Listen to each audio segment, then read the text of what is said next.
Bonjour tout le monde.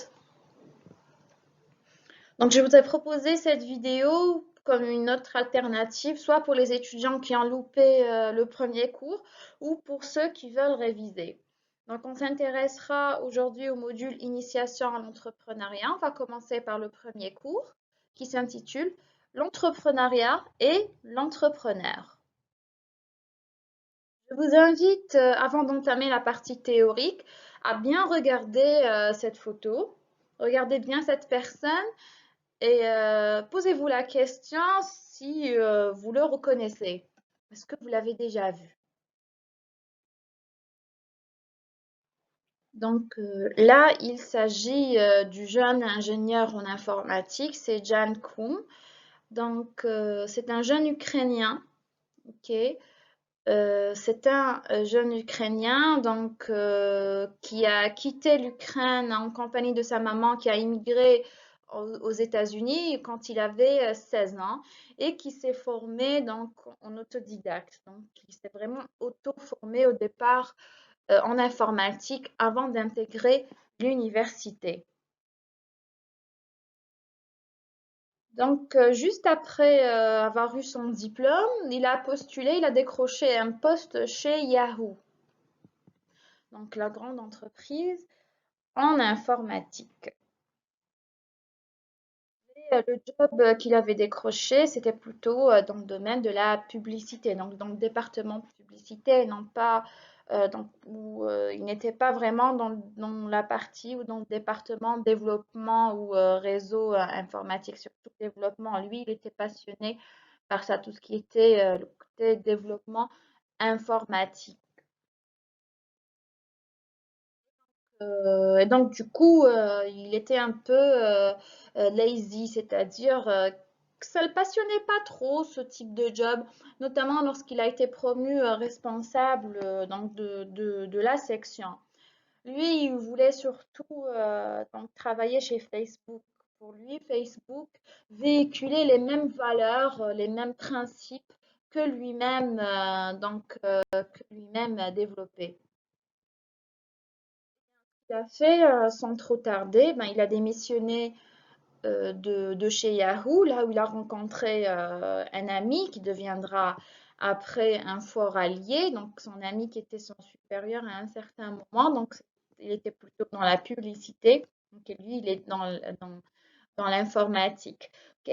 Donc il a quitté Yahoo, il a démissionné, il a postulé chez Facebook, l'entreprise on a dit l'entreprise pour laquelle il avait beaucoup de respect, beaucoup d'estime. Pour lui, c'était l'entreprise qui véhiculait les mêmes valeurs qui étaient importantes pour lui. Donc, il a passé un entretien. Il avait aussi une petite idée en tête, en fait, un projet en tête qu'il a présenté lors de son entretien chez Facebook. Mais misère, lors de cet entretien, ben, à la suite, on l'a bien remercié, on lui a dit merci ben, pour votre candidature, mais la charte ou la stratégie de Facebook ne va pas dans le même sens. Ok. Donc, il n'était pas, donc les gens qui dirigeaient à l'époque Facebook, qui ont fait passer l'entretien au jeune Koum, donc n'étaient pas intéressés par le projet, par ses ambitions, donc tout ce qu'il a donc présenté et motivé lors de cet entretien. Bien sûr, vous imaginez certainement le sentiment et la situation dans laquelle il s'est retrouvé, ce jeune ingénieur, donc diplômé en informatique, ayant des ambitions, des idées à développer. Donc, il rêvait d'intégrer cette entreprise. Pour lui, c'était l'endroit rêvé pour promouvoir et développer ses idées, pour développer, pourquoi pas, une carrière brillante dans le domaine qui le passionnait. Donc,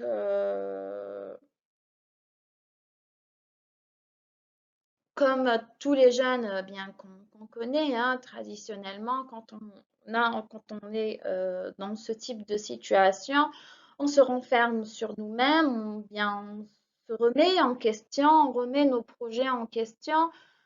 Eh bien, ça n'a pas dû être facile du tout pour ce jeune homme. Figurez-vous que lui, eh ben, il n'a pas laissé tomber. il a cru quand même en ses idées, en ses ambitions, donc en ses rêves. Il a cru en son projet, a dit tant pis, même si Facebook, le géant de l'époque, c'était le début de l'Internet interactif, etc. C'était le boom de l'interactif.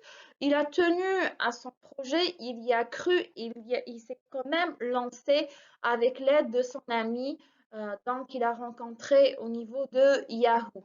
Bien sûr, son projet, c'est quoi? Vous le voyez, c'est l'application WhatsApp. Comment est-ce qu'il a eu l'idée de développer une telle application? Ben, je vous ai dit que c'était un jeune Ukrainien, un jeune émigré, donc il a émigré aux États-Unis avec sa maman. Son père devait les rejoindre après. Donc, l'Ukraine, c'est un des pays de l'ex-URSS. On disait qu'à l'époque de sa jeunesse, donc ses parents et lui vivaient dans la frustration que les appels téléphoniques ou leurs communications téléphoniques étaient surveillées, étaient entendues, étaient écoutées. Ok, qu'on les espionnait sur la base de leurs appels téléphoniques. Donc, ayant vécu dans cette frustration, il a essayé de proposer un autre outil, une application sur téléphone mobile ou sur PC, je ne sais pas, donc, qui permettrait de communiquer sans pour autant risquer d'être écouté. Ok. Donc là, on peut dire que c'est un besoin qui a été détecté sur un marché suite à une frustration exprimée hein, par un consommateur. Et là, il propose une solution, une bonne solution. Tellement ça a bien marché, donc l'application a rencontré un franc succès auprès des utilisateurs. Du coup, donc ils ont amassé des millions de téléchargements, des millions de clients. De ce fait, Google n'a pas raté une seconde. Eh bien, le représentant de Google se sent vite présenté eh bien, devant John Kuhn et ont tenté d'acheter l'application. Ils leur ont proposé 1 milliard de dollars. Mais donc, les deux associés ont poliment remercié Google et ont refusé d'acheter. Par contre, eh bien, le géant, le fameux géant Facebook n'a pas hésité aussi à se présenter et à proposer lui aussi cette fois 22 milliards de dollars. Cette fois-ci, Jankoum a dit oui. Pourquoi Facebook a proposé autant d'argent à Jankoum pour acheter WhatsApp? Parce que tout simplement, ils ont rencontré un franc succès et c'est devenu un concurrent à ne pas sous-estimer pour Facebook. Regardez là, 600 millions d'utilisateurs pour Messenger, 700 millions d'utilisateurs pour WhatsApp. Donc, on a un concurrent de taille. Donc, soit on accepte de perdre des clients, donc on va laisser beaucoup d'argent, ou bien on rachète. C'est l'option pour laquelle a opté Facebook. Donc, racheter l'application et payer autant d'argent, sachant que s'il ne paye pas à Jankoum ce montant, il risquait de le perdre et de perdre peut-être beaucoup plus. Donc, Jankoum, du coup, il est rentré dans le top, hein, la liste des hommes les plus riches au monde grâce à son affaire, grâce à son ingéniosité, grâce à sa persévérance, hein, et donc son insistance, puisque son entreprise eh bien, lui a permis de faire fortune. Il est devenu actionnaire de Facebook jusqu'à récemment, en 2018, lorsqu'il a claqué la porte de cette même entreprise. Pourquoi? Eh bien, tout simplement pour les mêmes raisons qui l'ont poussé à chercher à l'intégrer, pour les valeurs. En premier lieu, donc, au départ, Facebook véhiculait les mêmes valeurs et après, lorsqu'ils ont changé leur politique de confidentialité, ben, Jankoum n'était pas d'accord. Il a claqué la porte. Donc, pourquoi j'ai présenté cet exemple avant de commencer? C'est juste pour vous dire, pour que vous compreniez l'importance de l'entrepreneuriat. L'entrepreneur, lorsqu'il choisit sa voie, donc la voie du travail indépendant, il doit s'attendre à rencontrer pas mal d'obstacles. Tout n'est pas servi sur un plateau d'argent devant lui, mais il doit être persévérant. Peut-être que son idée n'est pas parfaite, peut-être qu'elle nécessite des révisions, c'est possible, ok? Il y a des mécanismes pour ça. On va les voir durant donc tout le module, mais si on pense, on croit réellement en notre idée, en notre projet, si on voit qu'il y a un besoin sur le marché, un besoin latent, un besoin important, ok, et que notre produit répond à ce besoin-là et qu'il est bien, donc l'idée est bonne, le projet est solide, on est un professionnel en la matière, donc il faut y croire, il faut s'y attacher et concrétiser jusqu'au bout son projet. Donc, on commence tout de suite le cours.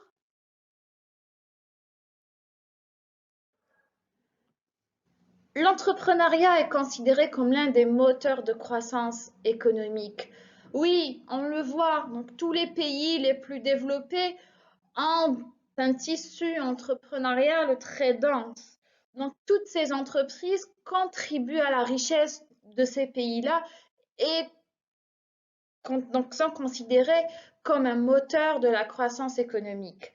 Mais la réussite de la pratique entrepreneuriale et son développement dépendent des facteurs liés à l'entrepreneur lui-même. Quels sont ces facteurs? Ben, ça peut être ses caractéristiques, les caractéristiques de l'entrepreneur, dans quel milieu il a évolué, dans quelle culture, le milieu familial, est-ce que son père était déjà un entrepreneur, est-ce qu'il y a eu des besoins autour de lui qu'il a constatés qui n'ont pas été satisfaits par les offres locales, ses qualifications, c'est-à-dire ses diplômes, quel type d'études il a fait, quel parcours il a suivi, et ses compétences, enfin, c'est-à-dire pour quelle chose est-il doué? Peut-être qu'il n'a pas fait d'informatique, mais il est doué pour l'informatique, c'est bon. C'est quelque chose de très bon. Peut-être qu'il a de la créativité aussi. Ça fait partie des compétences. Cependant, l'entrepreneur aujourd'hui, dans plusieurs pays comme le nôtre, ne crée plus par vocation, c'est-à-dire pas toujours par choix, hein, mais par nécessité, dans un environnement qui est mouvant et complexe. Nécessité, c'est-à-dire, comme chez nous en Algérie, les entreprises ne parviennent pas à offrir autant de postes d'emploi pour tous enfin, les millions de jeunes diplômés, que ce soit les universitaires ou ceux diplômés des centres de formation. Ok. Donc, du coup, le jeune diplômé a du mal à trouver un emploi et s'oriente pour pouvoir s'assurer un revenu vers le travail indépendant. Donc, dans un environnement mouvant et complexe, là, eh bien, on s'intéresse à l'environnement politique ou l'environnement législatif. Prenons l'exemple de notre pays, là encore, eh bien, à chaque loi de finances, on a des règlements qui diffèrent d'après la situation économique, notre situation économique qui est assujettie au prix du baril. Donc, lorsque les prix du baril donc, sont importants, donc en hausse, on est dans une situation économique qui est plutôt à l'aise. Donc, on voit les salaires monter vers le haut, les taxes rabaisser, etc.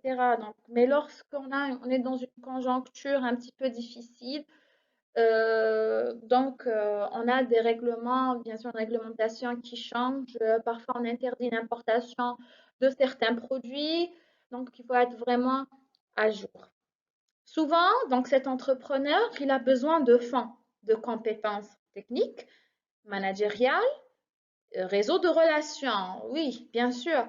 Quand on crée une entreprise, on a besoin d'argent. Certes, on a besoin de compétences techniques. Supposons qu'on soit un ingénieur agronome et qu'on veut créer une application qui va servir un agriculteur. Cette application, je n'ai pas la formation technique nécessaire pour la créer. Je ne suis pas ingénieur en informatique, donc j'ai besoin d'un ingénieur en informatique. C'est moi qui imagine tout le concept de l'application parce que je sais de quoi cet agriculteur a besoin, comment ça se passe, etc. Mais j'ai besoin de l'ingénieur pour le concrétiser. Compétences managériales, Certes, malgré que lors de ma formation, j'ai été formée en gestion d'entreprise, mais je peux avoir quelques lacunes, quelques manques, parce que ces modules ne sont pas vus dans le fond.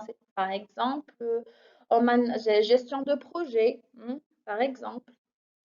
Les réseaux de relations. Oui, quand je crée une entreprise, j'ai besoin d'être en contact avec un fournisseur, bien des fournisseurs, des clients, des distributeurs, donc plein de personnes sans lesquelles donc mon entreprise ne pourrait voir le jour, ne pourrait résister donc sur terrain. Donc ces réseaux donc, de relations, c'est quelque chose de primordial. C'est la raison pour laquelle l'entrepreneur recourt parfois aux organismes d'appui.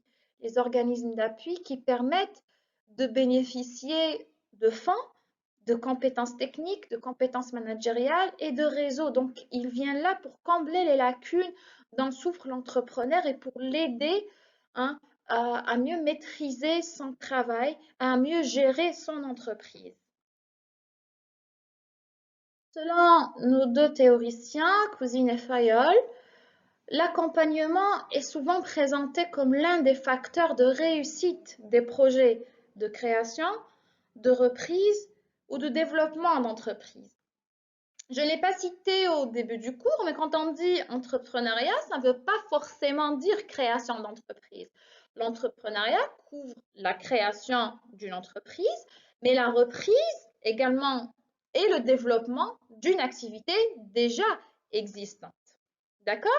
Donc, qu'est-ce qu'on veut dire par l'accompagnement? Par exemple, chez nous, il y a l'enseigne. Je donne juste ça comme exemple. L'enseigne, c'est une entité d'accompagnement. Elle permet d'accompagner les jeunes entrepreneurs. Aujourd'hui, il y en a plein, ok, en Algérie.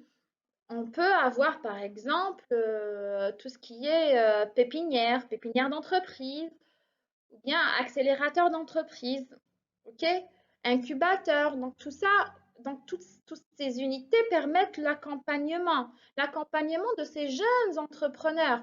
On l'accompagne en matière de fonds, bien sûr, on l'aide financièrement à lancer son activité. Deuxièmement, on l'aide, on l'encadre en matière de formation, formation en entrepreneuriat, formation en management et aussi des formations spécifiques à son projet. Parce que chaque projet est différent, chaque projet a des besoins. Donc, c'est ça, comme je vous l'ai dit, on comble ces lacunes. Mais il ne faut pas penser que l'accompagnement se limite à l'argent. Si on donne de l'argent simplement à une personne et on la laisse perdue comme ça, courir partout tout seul, eh ben, c'est fort possible que ce projet-là ne va pas aboutir. C'est très important qu'on couvre tous les volets, c'est-à-dire accompagnement technique, formation, fonds, tout ça sont complémentaires. Donc l'accompagnement est souvent présenté comme l'un des facteurs de réussite des projets de création, reprise et de développement d'entreprises. On constate que les pays dans lesquels la densité entrepreneuriale est la plus forte, c'est-à-dire là où il y a beaucoup d'entreprises, sont aussi ceux où l'accompagnement précoce est le plus développé. Donc, quand on va chercher à la loupe, on voit les pays les plus développés, non seulement ils ont une densité importante en matière d'entrepreneuriat, donc ils ont beaucoup d'entreprises, mais aussi quand on va chercher comment se fait-il que leur entreprise résiste, ils ont beaucoup d'entreprises, mais aussi que ces entreprises résistent, ne s'éteignent pas. C'est des entreprises qui sont créées, mais qui ne vont pas fermer au bout d'une année, au bout de quelques mois, ils ne vont pas baisser le rideau. Eh bien voilà, on voit que c'est là où l'accompagnement précoce est le plus développé.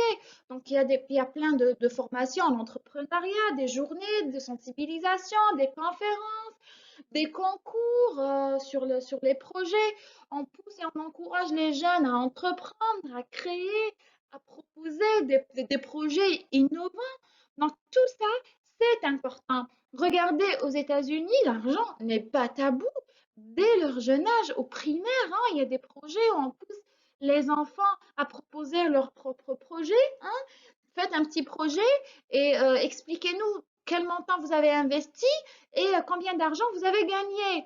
C'est-à-dire le jeune, on l'a tous vu hein, à la télévision, le petit garçon achète des citrons, fait de la limonade chez lui, installe un stand devant la maison et vend au voisin hein, le gobelet de limonade. Et il facture, à la fin, il fait ses calculs. Ok, combien il a gagné d'argent, il va soustraire l'argent qu'il a consacré à l'achat des citrons, il va un petit peu prendre une petite commission pour son travail, et là il va voir combien lui a-t-il resté. Ben, l'argent n'est pas tabou. Chez nous, ben, chez nous, comme pour la plupart des pays arabes, l'argent, c'est tabou pour les enfants. Ok, attention, il est petit, hein, on ne lui parle pas d'argent, peut-être même dans d'autres pays, hein, je ne sais pas. Alors, ne lui donne pas de l'argent. S'il a besoin d'acheter quelque chose, il demande à maman et à papa. Non, il ne faut pas donc, que le gamin prenne l'habitude de prendre de l'argent, c'est mauvais. Alors qu'on le voit, hein, les autres, eh bien, les enfants sont sensibilisés à l'entrepreneuriat dès leur très jeune âge. On va passer maintenant au vif du sujet, l'entrepreneuriat et l'entrepreneur.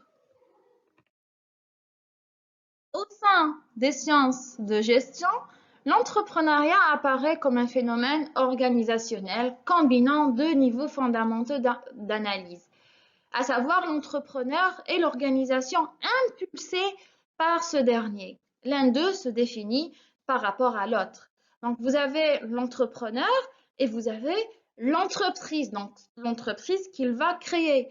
Quand on parle de l'entrepreneur, on ne peut pas parler de son entreprise, il n'y a pas d'entrepreneur sans entreprise. Et quand on parle d'entreprise, ben, on ne peut pas ne pas parler d'entrepreneur. Okay? S'il n'y a pas d'entreprise, il n'y a pas d'entrepreneur. Donc, nous avons des théoriciens qui ont analysé le concept de l'entrepreneuriat sous l'angle de la création d'entreprises.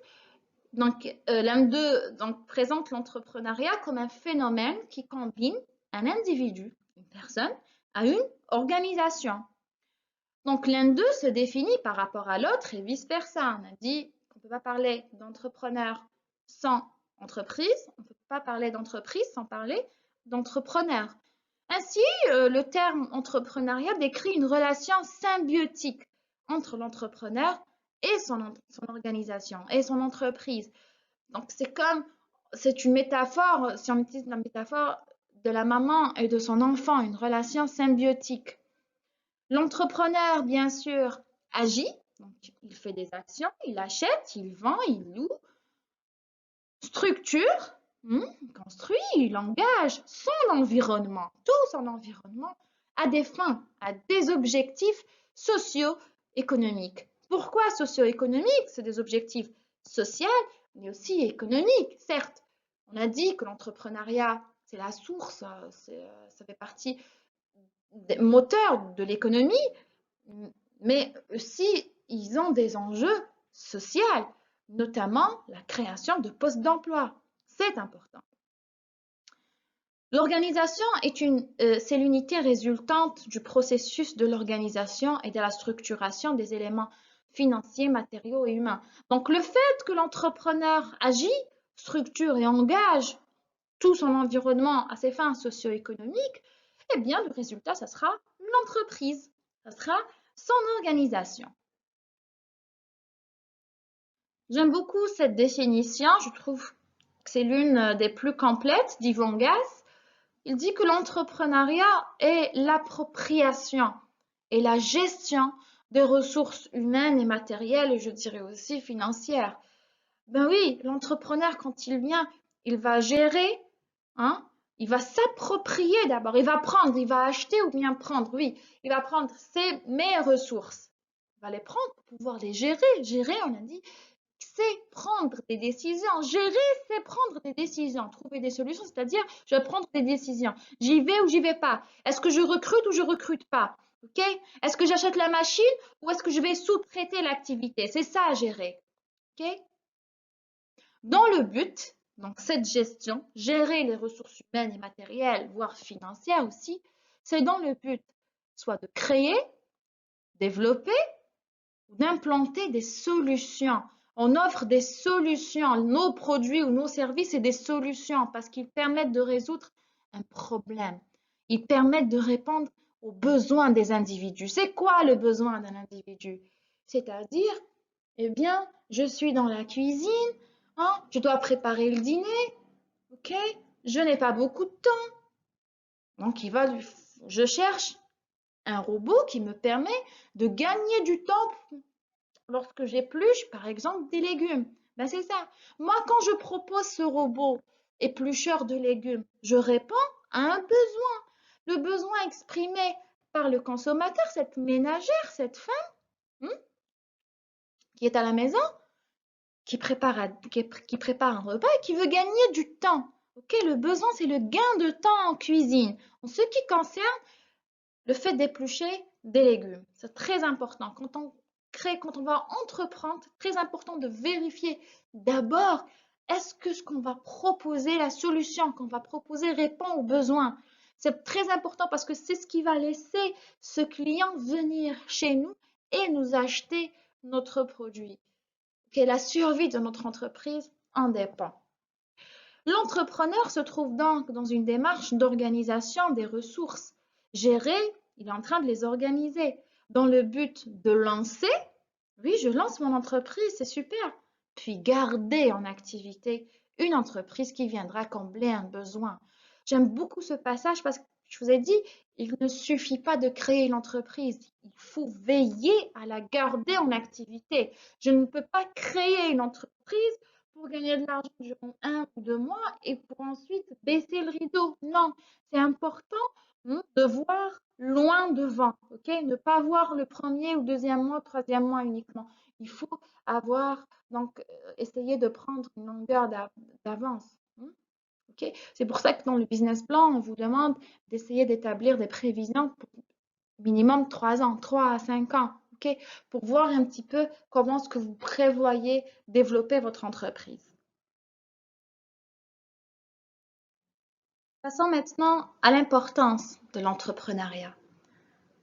L'importante place qu'occupe l'entrepreneuriat dans les recherches et les politiques économiques revient essentiellement aux intérêts qu'il apporte à l'économie et à la société, à savoir la création de richesses. On l'a dit, donc l'entrepreneuriat permet la création de richesses. Vous me direz comment ça? Ben, je vous dirais comparer tout simplement un importateur qui fait de l'importation et de la revente du produit, un produit en état, et celui qui fait l'importation des inputs, qui assemble ou qui développe le produit ici et qui le vend. Donc, ce travail qui est fait ici, ça s'appelle la valeur ajoutée. Donc, la valeur finale du produit, c'est la valeur des inputs importés ou achetés sur le marché. On va lui ajouter la valeur du travail de l'ingénieur ou du travail des petites mains qui vont assembler un fil avec un autre. Tout ça, c'est du travail, c'est de la valeur ajoutée. Ok? Et puis, on va avoir un produit final avec une valeur beaucoup plus importante.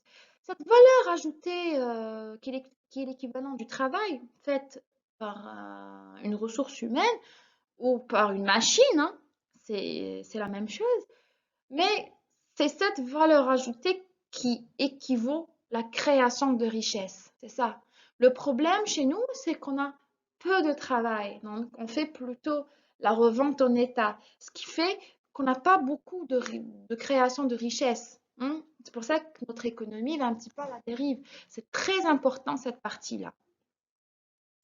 Donc, le deuxième élément qui reflète l'importance de l'entrepreneuriat, c'est bien évidemment la création de l'emploi.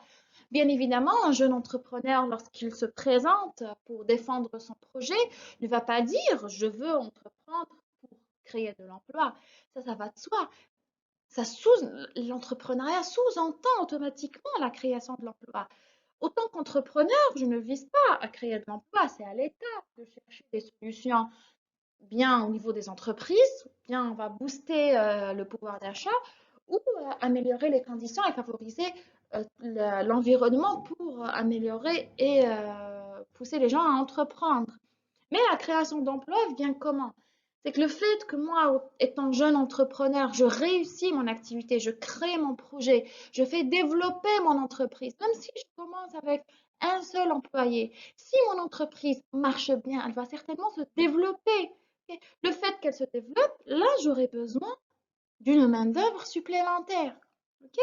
Et c'est à partir de là que je vais m'engager dans la création de l'emploi. Donc, ça vient automatiquement. Troisième élément, c'est l'innovation. L'innovation, bien sûr, autant qu'il y aura des entreprises, bien, autant on aura des entreprises qui innovent, qui proposent de nouveaux produits. C'est la concurrence qui crée ça. Imaginez donc, quand on est sur un marché de monopole, il n'y a qu'une entreprise sur le marché, bien, on est tous obligés d'acheter leurs produits. On n'a pas une autre source. Mais dès qu'il y a, hein, qu'on voit que d'autres entreprises poussent dans le secteur, là, on va commencer à choisir quel est le meilleur produit, quel est le produit qui nous convient le mieux, quel est le produit qui nous propose le meilleur rapport qualité-prix. À partir de là, les entreprises vont essayer d'innover. Chacune va essayer de proposer une meilleure qualité à un prix plus compétitif. Okay. Donc, c'est ça. L'entrepreneuriat favorise l'innovation. De toute façon, on va revenir dans les prochains chapitres vers l'innovation. Le renouvellement du parc d'entreprises, bien évidemment. Renouvellement du parc d'entreprises. On l'a dit, eh bien, il y a plusieurs entreprises qui disparaissent. Je vous le dis, sûrement, c'est pas moi qui vous l'annonce, hein, mais pour ce qui est de la création d'entreprises, ben, 9 fois sur 10, 9 fois sur 10 à l'échelle mondiale, ça foire. C'est-à-dire que l'entreprise ne va pas résister longtemps avant de s'éteindre et de baisser le rideau. Une entreprise donc peut ne pas résister. Une entreprise peut partir en faillite. Une entreprise peut être rachetée par une autre. Hein. Le cas de Facebook et WhatsApp, hein. Ils ont absorbé, okay, l'entreprise. Le cas des taxiphones, par exemple, chez nous, hein, parce que la technologie a avancé, donc du coup, tout le monde a des téléphones portables, on n'a plus besoin de ces taxiphones. Donc, la plupart, ils ont baissé les rideaux. Donc, ça s'éteint automatiquement. Donc, grâce à l'entrepreneuriat, on a toujours ces nouvelles idées qui émergent. Donc, on peut remplacer ces entreprises qui s'éteignent. L'exploitation des ressources. Oui, bien sûr, l'exploitation des ressources. Donc, on a par exemple un agriculteur qui fait des tomates ou un autre qui fait des pommes. Eh bien, s'il y a une usine de transformation à côté, ben, il sera très content puisqu'il va les vendre. Okay. Donc, toute sa production va être vendue à cette usine qui va donc acheter. Donc, automatiquement, ça va l'encourager pour sa production. La diversification et la complémentarité des entreprises, ça c'est un point extrêmement important. Donc, supposons qu'on a une usine de yaourt. Cette usine fait des yaourts. Pour fonctionner, elle a besoin de quoi? Vous me direz, elle a besoin de lait. Pour faire du yaourt, on a besoin de lait. Donc, il va falloir chercher une laiterie à côté. Okay.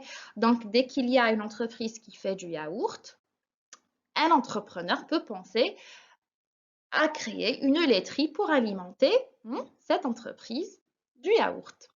Elle a besoin également d'emballage plastique. Les pots de yaourt sont en plastique. Donc, automatiquement, elle va acheter l'emballage. Ça va favoriser la création d'entreprises qui font de l'emballage, puisqu'on a un gros client.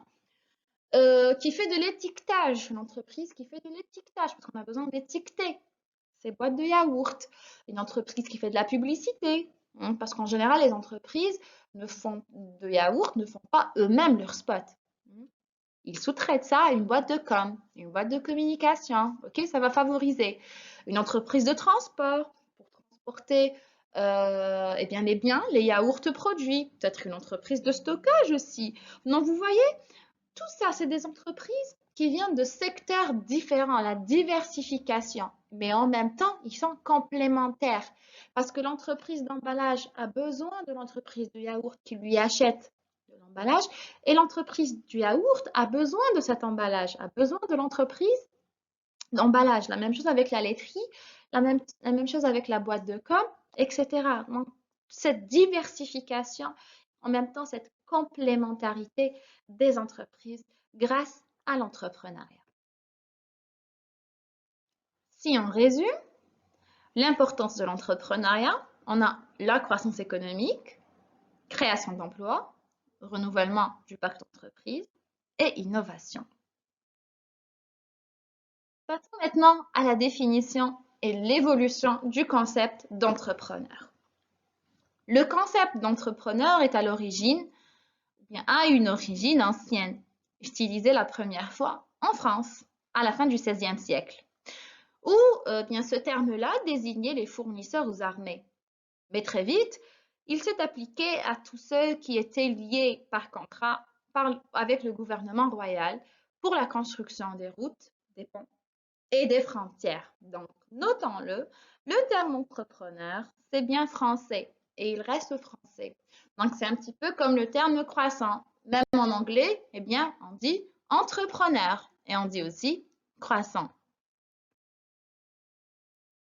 Jean-Baptiste Say, le père de l'économie, définit l'entrepreneur comme étant celui qui entreprend de créer pour son compte. Donc, c'est lui qui crée à son profit et à ses risques. C'est-à-dire, ben, si son entreprise réalise des profits, ben, c'est lui qui va gagner. Mais si son entreprise perd de l'argent, ben, c'est à cause de lui. Un produit quelconque. Donc, ça peut être un produit, ça peut être un service ou une combinaison des deux. Mais c'est vraiment l'entrepreneur qui va créer pour son compte. Donc, c'est son entreprise, c'est en son nom, à son profit ou à ses risques. Okay? Si c'est lui qui va prendre les décisions, c'est lui qui va prendre les initiatives. Évidemment, on a dit, l'entrepreneur est le produit de son milieu économique et culturel. L'entrepreneur algérien, il est différent de l'entrepreneur français, différent de l'entrepreneur chinois, différent de l'entrepreneur américain. Chacun a grandi dans un milieu différent et ça va affecter la personnalité et la vision de ce jeune entrepreneur. Donc, il va chercher à créer une organisation. On l'a dit, mais l'entrepreneuriat, pas que, je souligne ça, l'entrepreneuriat, ce n'est pas que la création d'entreprise. Là, juste, on le présente sous cet angle-là. Donc, il va chercher à créer une organisation pour son compte, hein, c'est sous son nom, sous sa responsabilité juridique, pour ses fins socio-économiques, okay, pour répondre à ses objectifs, en accomplissant les fonctions suivantes. Qu'est-ce qu'il fait, cet entrepreneur? Ben, il va prendre des risques. C'est sûr, quand on va créer une entreprise, quand je vous ai dit que 9 fois sur 10 ça foire, c'est pas pour rien. En même temps, c'est pas pour vous décourager, hein, attention. On a présenté la success story au début du cours. Il y a plein de modèles de succès qu'on peut prendre en considération. Il y a des gens qui réussissent, beaucoup de personnes qui réussissent. Donc, mais c'est des entreprises qui ont pris des risques calculés. On va le voir après. C'est quelqu'un qui prend des décisions, hein, qui innove. Oui, l'entrepreneuriat, c'est innover, hein. On ne peut pas penser ou bien espérer que notre entreprise réussisse si on n'innove pas. Donc l'entrepreneuriat se base sur l'innovation. Il va identifier des opportunités d'affaires, s'il y a une occasion à saisir sur le marché, une nouvelle technologie qui est lancée ou un besoin qui est exprimé. Employer des facteurs, des produits, etc. Bien évidemment, il y a des caractéristiques, certaines qualités de l'entrepreneur.